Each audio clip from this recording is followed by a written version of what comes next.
Young farmer finds millionaire bride, clinging to tree, on edge of cliff. What he does next is unthinkable. The wind howled low through the pines as the last light of day vanished behind the ridge. Jack tightened the strap on his horse's saddle, patting the animal's neck gently as it drank from the water trough beside the barn. The stars had just begun to emerge, scattered across the velvet sky above his mountainside ranch. It was peaceful, until a scream ripped through the night air. A woman's scream, sharp, desperate, close. Jack froze. "Help! Please, someone! No!" The voice was faint, but it was real. He dropped the saddle brush and ran. His boots pounded against the dry earth as he sprinted toward the sound. The scream echoed again, clearer this time, coming from the direction of the south cliff, the sheer drop-off at the edge of his land, where the woods thinned and gave way to a deadly vertical descent. He reached the tree line, heart thudding in his chest. "Hello?" he shouted. "Where are you?" Then he heard it. Not a scream this time, but a sob. And something else. A whisper of branches bending under pressure. He inched toward the edge, flashlight beam cutting through the dark, and there she was. A woman, suspended over the abyss, clinging to a narrow branch that jutted precariously from the rock face. Her white dress was torn, smeared with dirt and blood, and shimmered faintly under the moonlight. Her fingers were locked around the branch, knuckles pale from the strain. Her legs dangled over nothing. Her hair was a tangled mess. Her face, what little he could see, was a portrait of terror. "Please," she choked out, barely audible. "Please don't let me fall. They tried to kill me." Jack dropped to his knees, crawling to the edge. He could see the branch bending with each of her trembling movements. It would not hold much longer. "Hey, I see you. You're going to be okay. I've got you all right. Just hold on." His voice was calm, but inside he was racing. He had no time to call for help, no time to think. She was slipping, inch by inch. He grabbed the coiled rope tied to his belt. He always kept it with him for working the fields and fences, and anchored it to a thick root nearby. Quickly he looped the other end around his waist and began easing himself down, bracing his boots against the side of the cliff. "Listen to me," he said, voice steady. "I need you to trust me. I'm going to reach you, but you've got to stay as still as you can." "I'm slipping," she cried. I can't hold." "You can," he said firmly, "just a little longer." The bark scratched at his arms as he descended. Loose pebbles crumbled beneath his feet and fell into the black void below. When he was close enough, he extended his hand. "I'm Jack," he said, reaching forward. "I've got you." Her eyes locked onto his, wide and wet with fear. "I'm Vivian," she gasped. "They thought I was dead." He reached her just as the branch made a loud, sickening crack. "Now, Vivian," he shouted. She let go, lunging toward him, and he caught her wrist just in time. Her weight dragged at him, the rope jerking hard, but he held on. Gritting his teeth, he pulled with every ounce of strength he had, inching her up the rock face toward safety. Above them, the root groaned. The rope slipped a notch. Jack bit down on panic. "Almost there," he grunted. "Don't look down." "I already did," she whispered, tears streaking her dirt-stained face. With one final pull, he got her to the top. She scrambled over the edge, collapsing onto solid ground just as the branch she had clung to snapped off and plummeted into the darkness below. The sound of it shattering against the rocks far beneath was like a gunshot. Jack pulled himself up a second later, his chest heaving. Dirt clung to his hands, blood trickled from a cut on his forearm, but he did not care. He looked at her. Vivian curled into herself, shaking, breathless, sobbing into her hands. He knelt beside her, gently placing a hand on her shoulder. "It's over," he said softly. "You're safe now." She turned to him, eyes wide and hollow. Then she threw her arms around him and cried into his chest. "They thought I was dead," she repeated, her voice breaking. Jack held her as she trembled, his eyes scanning the tree line beyond. Whatever she had escaped from, it was not over yet. But for tonight, she was alive, and he had her. Jack guided the trembling woman through the hushed moonlit woods. The only sounds beneath the rustling trees were her labored breaths and the soft crunch of twigs underfoot. His hand remained gently at the small of her back, steady but unintrusive, ready to catch her if her knees gave out again. She was barefoot now. The shoes she once wore probably lost somewhere near the edge of that cliff. Her wedding dress dragged limply through the dirt and leaves, heavy with moisture and the weight of a night she could never erase. She stumbled once, and Jack's hand pressed slightly firmer, keeping her upright. She didn't look at him, but her shoulder leaned ever so slightly into his. That, he knew, was trust. Fragile, wordless trust. By the time they reached the modest log cabin, nestled near the ridge, the first streaks of dawn stretched across the horizon like gentle brushstrokes. The sky turned from ink to slate, then to the faintest whisper of blue. The mountains stood like silent sentinels in the distance, their outlines soft in the coming light. Jack opened the wooden door and flipped the switch near the entryway.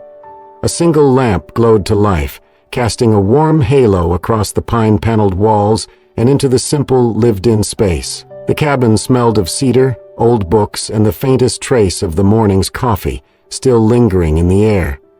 "Here," Jack said quietly, reaching for the thickest blanket he could find on the back of the couch. He handed it to her gently, not touching her skin, and guided her down to the worn leather cushions. "You're safe here." Vivian sat slowly, pulling the blanket tightly around her shoulders like a shield. Her eyes moved constantly, scanning the corners of the cabin, then flicking toward the windows. She flinched as the floorboards creaked beneath Jack's step. Her breath still came in shallow bursts, and her lips moved, but no words came. Jack knelt a few feet away, arms resting lightly on his knees. He kept his voice low, his presence grounded. "You're okay now. No one's going to find you here." Vivian didn't respond immediately. She stared out the window at the dark woods beyond, her expression guarded, haunted. When she finally spoke, her voice cracked with exhaustion. "You don't understand," she said. "They're looking for me. They always find me." Jack waited. "Who?" She hesitated, swallowing hard, then, "My name is Vivian Rothwell. My father owns Rothwell Capital, one of the largest banking institutions on the East Coast.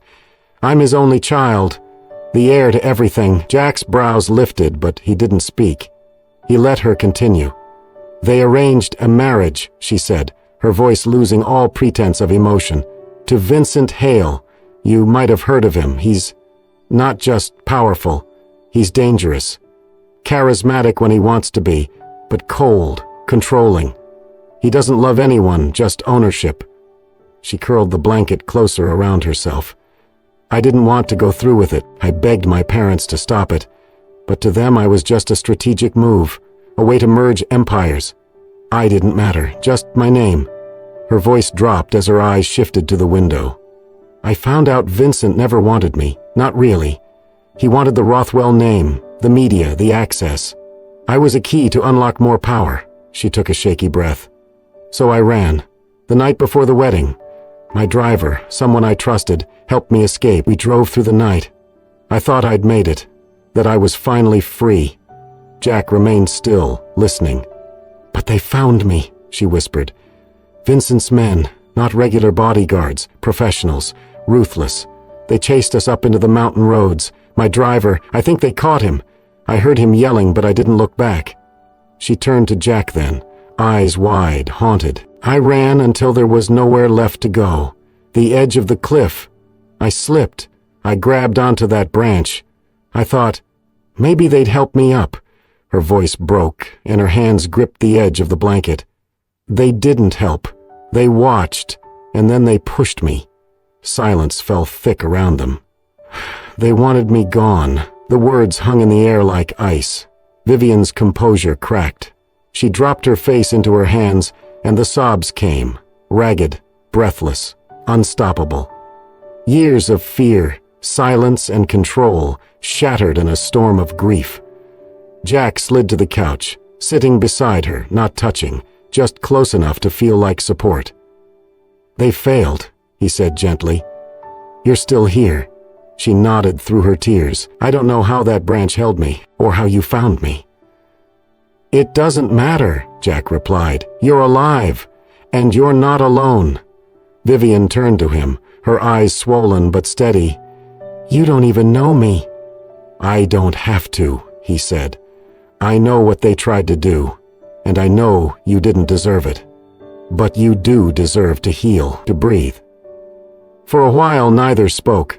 The sun crept higher, spilling soft gold through the window.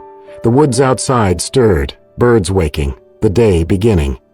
Inside, Vivian sat quietly, her breath evening out, her eyes no longer darting toward the shadows. The darkness was still there, but for the first time she believed there might be light beyond it, and that was the beginning.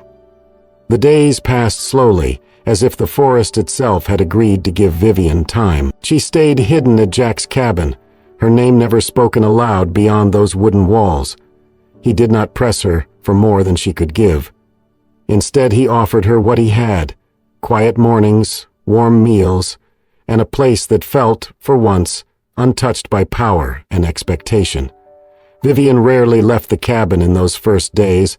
At night, she would jolt awake with silent screams, haunted by the sensation of falling, of the ground never coming. Her shoes stayed on, even under the covers. Her phone, now without signal or battery, was never out of reach, held like a lifeline, or maybe a weapon against the ghosts she could not see, but still feared. Jack noticed. He noticed everything, but he never pointed it out.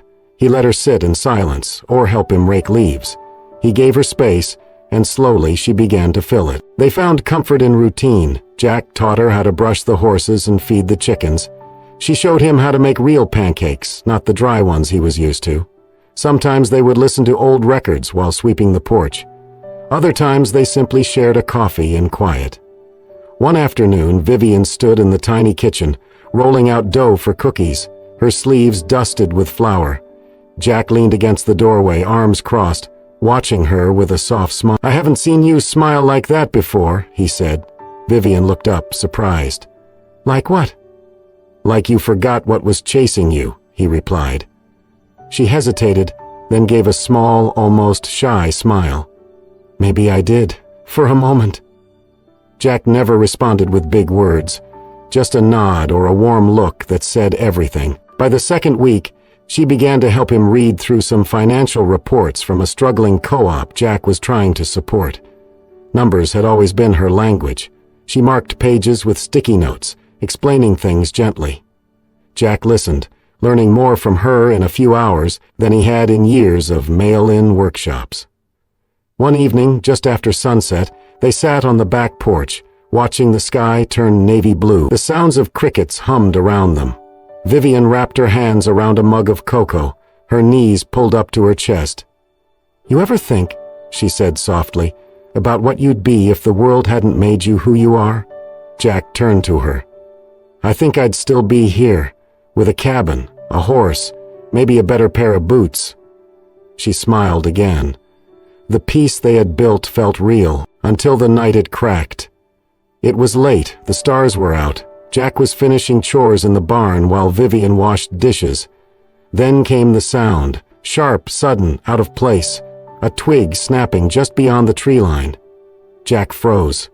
Vivian's head jerked toward the window. They met at the front door, eyes locked. Jack grabbed the flashlight, handed Vivian a small axe from under the stairs. Neither said a word. They moved toward the sound together, Jack slightly ahead. The flashlight cut across the ground, catching movement between the trees.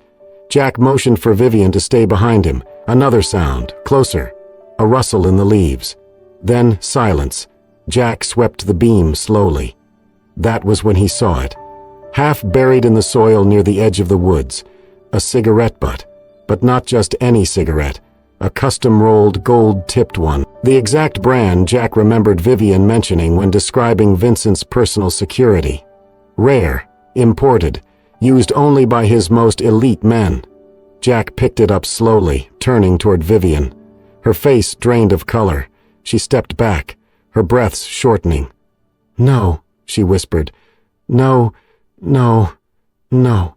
"Vivian," Jack said gently, "we don't know that they found me." Her voice cracked, rising. "They were here, watching, waiting. She stumbled back toward the house, her entire body trembling. "They know I'm alive," she gasped. "They're coming." Jack caught her by the shoulders, grounding her. "Look at me," he said, firm but calm. "You're not alone. We are not going to panic. We're going to be smart. We'll get through this. Together."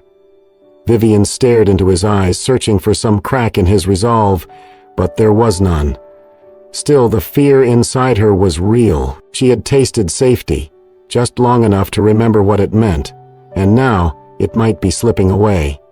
But Jack was still standing, and, for the first time, so was she.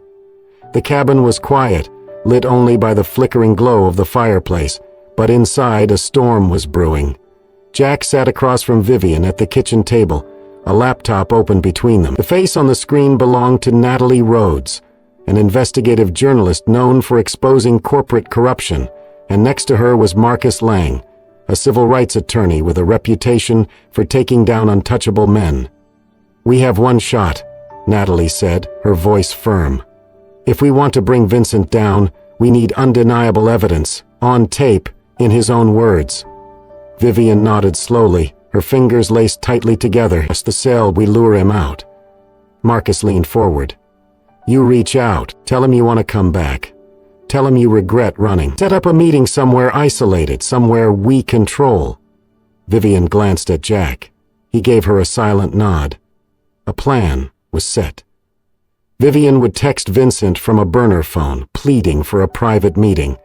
The location, an abandoned mountain lodge an hour from Jack's ranch, long forgotten by tourists and quietly rented by Marcus for the sting. On the day of the meeting, the clouds hung low over the peaks, wrapping the forest in a chill mist.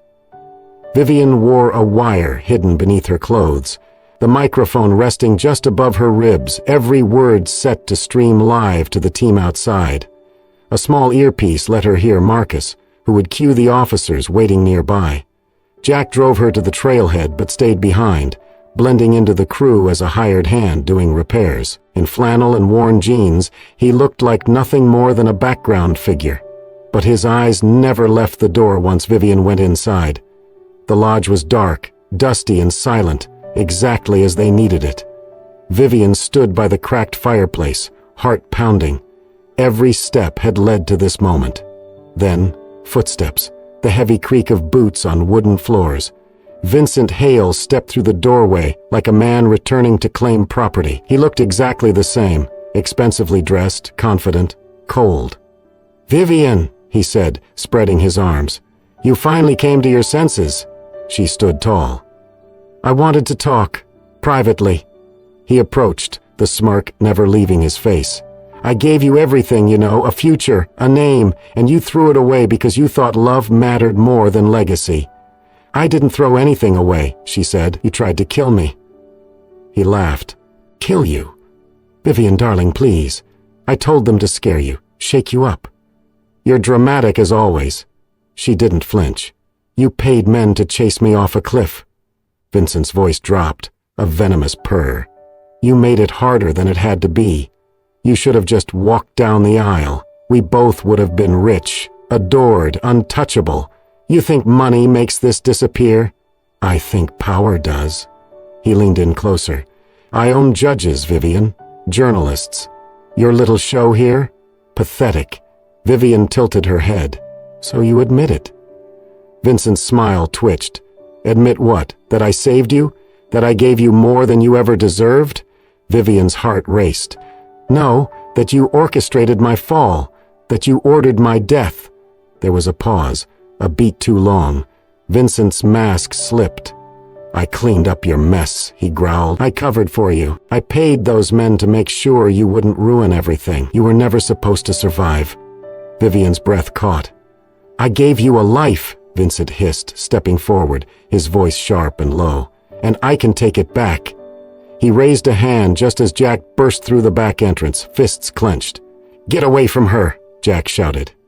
Vincent spun, surprised but not scared. "The cowboy?" he sneered. "How quaint." He lunged toward Vivian, grabbing her arm with enough force to bruise. She yelped, but the sound was drowned out by the sudden blare of sirens. Police flooded the lodge, weapons drawn. "Freeze! Hands where we can see them!" Vincent released Vivian instantly, trying to backpedal. Marcus rushed in, holding the recording device. "We got it all," he announced. "Every word." Vincent's eyes widened as he realized it was over. As they cuffed him, Vivian collapsed into Jack's arms, her body shaking, not from fear, but from release, from the weight finally falling away.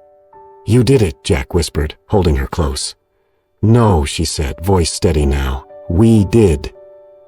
The days following Vincent's arrest rippled through the world like a seismic shock, leaving no corner of the media untouched. Every news outlet, from national broadcasts to late-night commentary, splashed his name across headlines in bold, unforgiving print. Vincent Hale, billionaire or beast, power lies and a wedding built on fear. Video footage of him being led out of a courthouse in cuffs looped endlessly, framed by flashing cameras and reporters shouting questions he no longer had the luxury to ignore. Social media exploded, hashtags trended overnight. For the first time, the polished image of a philanthropic mogul gave way to a much darker reality, a predator finally stripped of his illusion. And behind the fall, the quiet courage of a woman whose name remained legally sealed, but whose voice became the spark for something far greater than revenge. Vivian's story, shared anonymously, resonated across the world. More women stepped forward.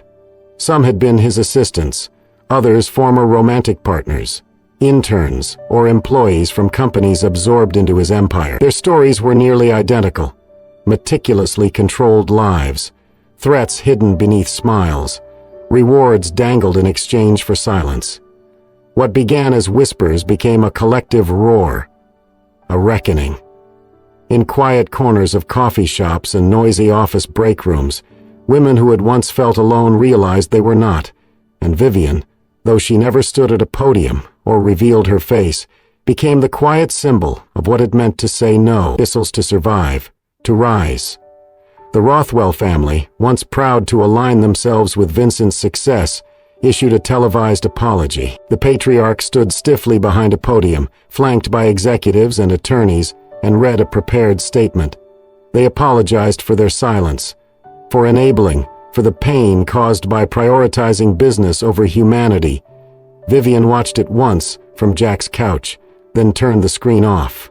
That chapter was closed. With the trial set to begin and a new legal name registered under federal protection, Vivian did something she had not done in years. She shut off her burner phone and tossed it into the fire. It hissed, sparked, then vanished into ash. She smiled as the last embers flared.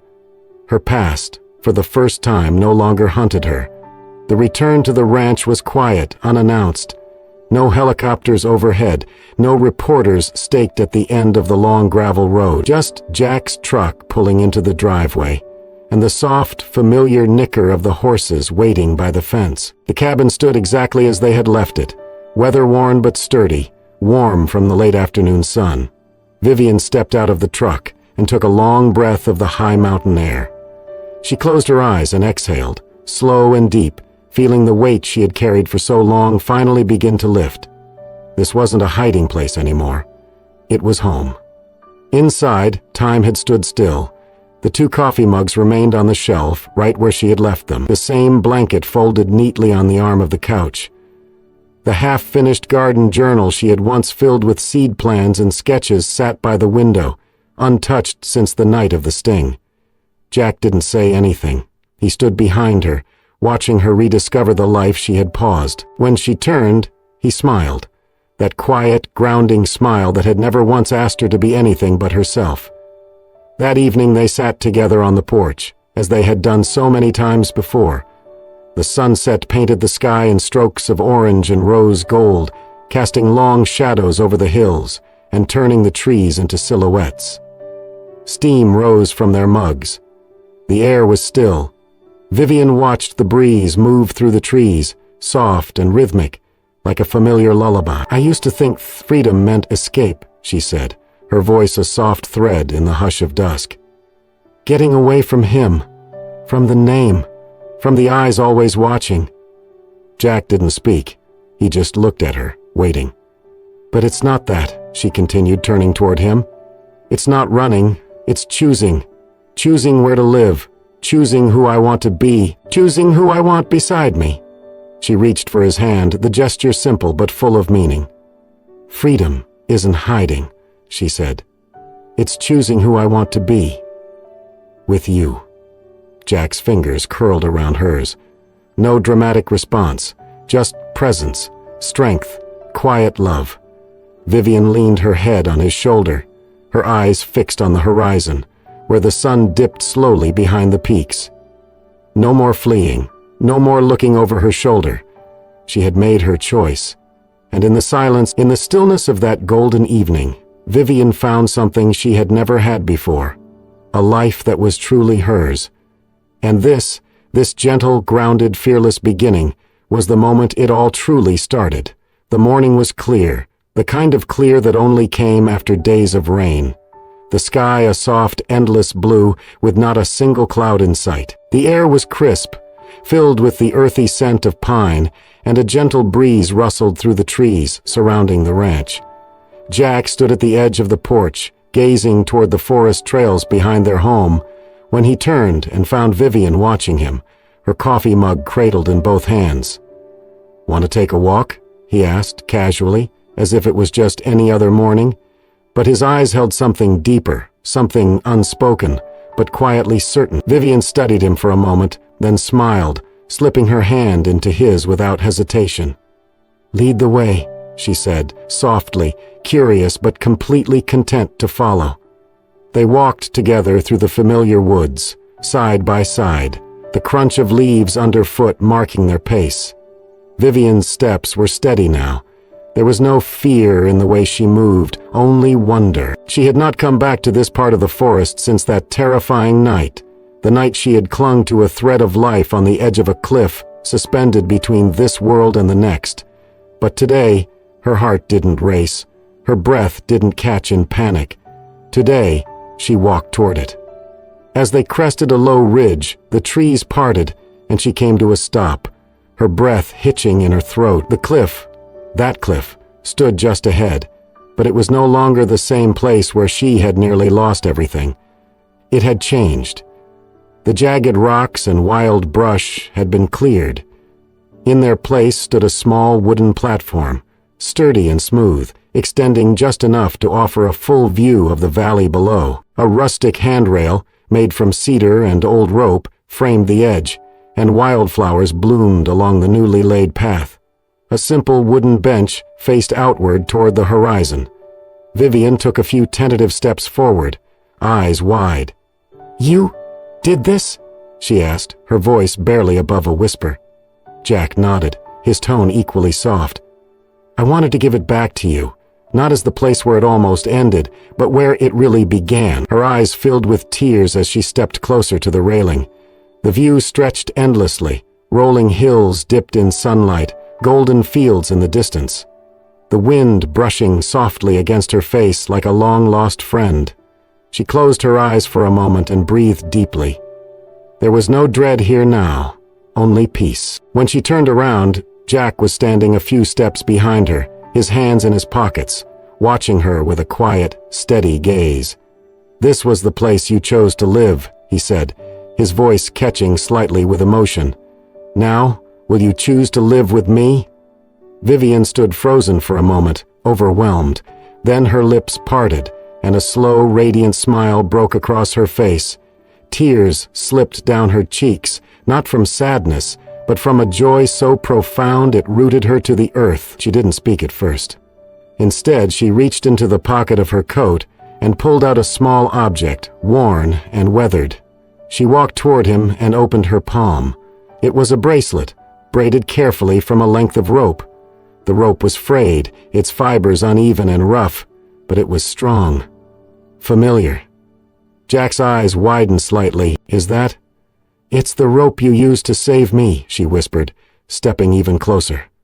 "I kept a piece of it, all this time." She took his hand in hers, gently lifting his wrist. "I made this as a reminder that when everything else was falling apart, something still held." And then with hands that no longer trembled, She slipped the rope bracelet over his wrist. "I was hanging between life and death," she said, her voice thick with emotion, "and today, I choose life. With you." Jack stood in stunned silence, every emotion rushing to the surface. He looked down at the rope bracelet now circling his wrist, then up at the woman before him, the woman who had once fallen and now stood stronger than ever. Without saying a word, he reached for her and pulled her into his arms, burying his face in her hair. She wrapped her arms around him tightly, and together they held each other as if the world had finally stopped spinning. The wind whispered through the trees. The valley stretched endlessly behind them. The place where it had all almost ended had become something else entirely. It was no longer the edge of a cliff. It was the beginning of forever. The field bloomed wild under a soft breeze, tall grass swaying like waves beneath the warmth of the afternoon sun. It was the kind of day where even the sky seemed to smile. Cloudless and bright, a brilliant blue canvas stretched above the earth.